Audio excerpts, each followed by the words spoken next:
आणि ब्रेकनंतर पुन्हा एकदा आपल्या सगळ्यांचं स्वागत। तर आता बातमी आहे दिल्लीमधील कथित मद्य धोरण घोटाळ्याप्रकरणी मुख्यमंत्री अरविंद केजरीवाल यांना मोठा दिलासा मिळण्याची शक्यता आहे। तर केजरीवालांनी अटकेविरोधात कोर्टात धाव घेतली असून त्यावर झालेल्या सुनावणी दरम्यान कोर्टामध्ये थेट केजरीवालांच्या अंतरिम जामिनाचा मुद्दा उपस्थित करण्यात आलाय।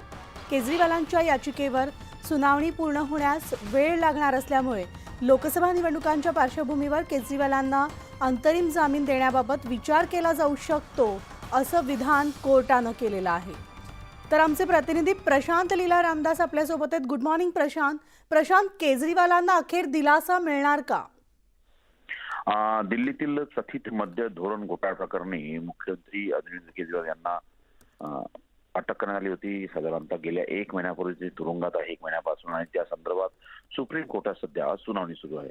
या सगळ्या पार्श्वभूमीवर या सुनावणीच्या दरम्यान कोर्टाने मागणी केली होती अरविंद केजरीवाल यांनी की लोकसभेच्या निवडणुका आहे आणि प्रचारासाठी जामीन मिळावा। यावरती अंतिम निर्णय आता लवकर देण्याची शक्यता, आणि या निर्णयामध्ये अरविंद केजरीवाल यांना एक मोठा दिलासा मिळण्याची शक्यता आहे। कारण की ज्या पद्धतीने म्हटलं आहे की अजून चार्जशीट दाखल केल्यानंतर या संदर्भातली सुनावणी अजून लांब होण्याची शक्यता आहे।